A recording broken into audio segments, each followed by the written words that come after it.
साथियों, आप सभी का इस प्लेटफॉर्म पर स्वागत है। यहाँ पर हम लोग जो 13 नवंबर को असिस्टेंट प्रोफेसर की पहली पाली में फर्स्ट मीटिंग में जो पेपर हुआ है, उसमें जो जीएस से संबंधित 30 प्रश्न पूछे गए हैं, उनको यहाँ पर हम लोग देखेंगे कि कौन सा उत्तर इसमें सही है। इसमें से कई सारे प्रश्न जो हैं आपके आगामी समीक्षा अधिकारी या सहायक समीक्षा अधिकारी और अन्य परीक्षाओं के लिए काफ़ी महत्वपूर्ण है। तो इन 30 प्रश्नों को एक बार हमें देख लेना चाहिए। तो चलिए प्रारंभ करते हैं।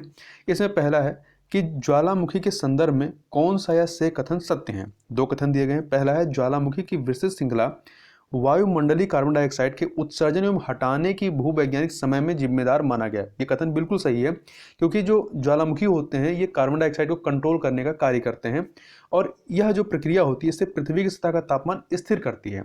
तो दोनों कथन यहाँ पर आपके सही हैं, तो सी ऑप्शन सही हो जाएगा। अगला है गंगा एक्शन प्लान किस वर्ष में प्रारंभ हुआ था। तो ये आपका 14 जून 1986 को प्रारंभ होता है। अगला है किस राज्य सरकार ने सरकार की उपलब्धियों को प्रदर्शित करने के लिए वेब आधारित मंच प्रतिबिंब मार्च 2017 से या 17 में शुरू की थी। तो ये कर्नाटक सरकार के द्वारा प्रारंभ किया गया था। आगे चलते हैं। भारत ने किस देश के साथ संयुक्त सैनिक युद्धाभ्यास वज्र प्रहार 2021 किया। तो ये वज्र प्रहार जो युद्धाभ्यास है ये भारत और अमेरिका अर्थात यूएसए के बीच में होता है और इस बार इसका जो आयोजन है वो हिमाचल प्रदेश में किया गया है। अगला है फरवरी 2021 में अखिल भारतीय टेबल टेनिस संघ द्वारा घोषित महिला वोमेन रैंकिंग में प्रथम स्थान किसे मिला है। जो फरवरी 2021 में जो रैंकिंग जारी की गई थी तो उसमें श्रीजा अकुला को, जो अभी हाल ही में अक्टूबर 2021 में दूसरी रैंकिंग जारी की गई, उसमें भी श्रीजा अकुला ही नंबर 1 पर हैं। आगे चलते हैं। निम्न में से कौन सा शोध वर्तमान परिस्थितियों में सुधार पर केंद्रित है। तो यह आपका क्रियात्मक शोध अर्थात एक्शन रिसर्च। आगे देखते हैं। जांच पड़ताल की प्रक्रिया से एकत्रित किए गए मूल आंकड़ों को क्या कहते हैं। तो इन्हें जो है प्राथमिक आंकड़े या प्राइमरी डेटा कहा जाता है। आगे चलते हैं। राष्ट्रीय अध्यापक शिक्षा परिषद एक सांविधिक निकाय के रूप में अस्तित्व में कब आया था। तो ये 8वीं पंचवर्षीय योजना के अंतर्गत आता है 1992-97 में। मतलब 1992-97 में आपकी 8वीं पंचवर्षीय योजना चलती है और ये जो आपका था 1995 में आता है। ठीक है, तो ये 8वीं पंचवर्षीय योजना के तहत आ जाएगा।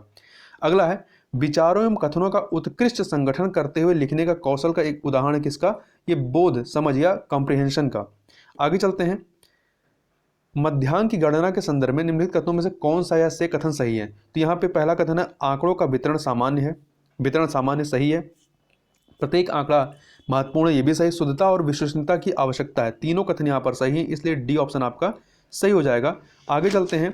संगणक में अर्थात कंप्यूटर में एटीपी का क्या अर्थ होता है।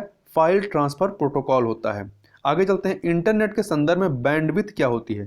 तो यह एक चैनल द्वारा प्रति यूनिट समय में ट्रांसफर बिट्स की संख्या होती है। D option. आगे चलते हैं। निम्नलिखित में से कौन सा एक इलेक्ट्रॉनिक उपकरण में सोशल साइट नहीं है। तो देखिए फेसबुक, इंस्टाग्राम, ट्विटर है, परंतु याहू नहीं है। संगणक अर्थात कंप्यूटर के भंडारण के संबंध में शब्द टीबी का क्या अर्थ है। तो टेरा बाइट होता है। D option. अगला है निम्नलिखित में से या निम्नांकित में से कौन सा एक आउटपुट डिवाइस है। तो स्पीकर जो है ये आउटपुट डिवाइस, जबकि कीबोर्ड, माउस, स्कैनर ये इनपुट डिवाइस हैं।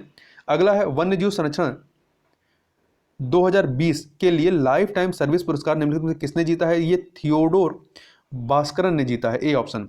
भारत में मुख्यतः या मुख्य कितने प्रकार की मृदा पाई जाती है। तो 7 प्रकार की मृदा पाई जाती है।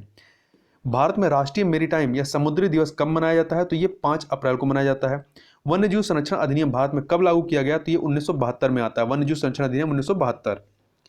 पृथ्वी और उसके पर्यावरण के संरक्षण के संदर्भ में निम्न से किसे +5 समिट के नाम से जाना जाता है। देखिए अर्थ समिट जो होता है आपका रियो डी जेनेरियो, ब्राजील के रियो डी जेनेरियो में 1992 में होता है और इसके 5 साल बाद जो है 1997 में इसे जो कह सकते हैं सम्मेलन होता है उसे +5 समिट कहते हैं और यह अमेरिका के न्यूयॉर्क में होता है।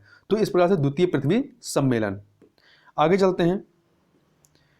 महाराजा रणजीत सिंह का जन्म किस मिसल में हुआ था। तो इनका जो जन्म है वो शुकर चकिया मिसल में होता है और इसके जो प्रमुख थे महासिंह, और ये महासिंह के पुत्र थे। इनका जन्म 13 नवंबर 1780 ईस्वी को होता है।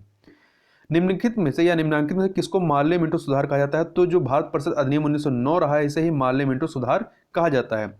अगला है इनमें से कौन डेक्कन एजुकेशन सोसाइटी के संस्थापकों में से एक थे।